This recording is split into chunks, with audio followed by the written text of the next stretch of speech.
Doncs estem amb l'Àlex Esquiu, que ha estat el jugador del partit CEAC, d'aquest primer partit inaugural a la Copa Col·legial Barcelona-Baix-CEAC. Primer de tot, enhorabona per la victòria i per l'MVP. Moltes gràcies. Bueno, el partit ha estat igualat, potser inclús més del que us podíeu esperar des d'un inici, no?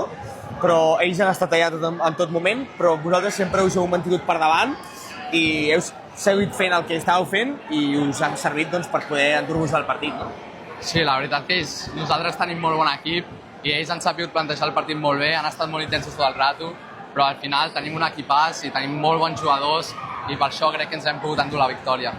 Sobretot, una cosa que teniu molt bona és que us coneixeu tots molt i això és una cosa diferencial a la Copa Col·legial. Exacte, la majoria de nosaltres portem jugant junts des de tercera primària i molts temps junts i això crec que és un avantatge que tenim per a aquesta Copa. Com ha sigut aquesta experiència de viure-ho a casa? Perquè feia molt temps que Ipsi no jugava a casa.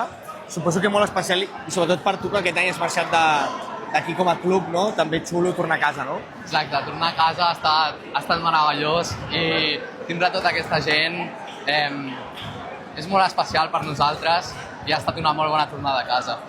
Proper rival, Institut Montserrat. Ja se sap perquè heu jugat aquesta ronda prèvia. Com afronteu aquest nou partit? I ja tot el que vindrà a la Copa Col·legial. Bueno, l'afrontem amb tot el respecte perquè de ben segur són un equipàs, però amb molta confiança dels nostres. Àlex, enhorabona, a seguir endavant i ens veiem molt aviat. Merci.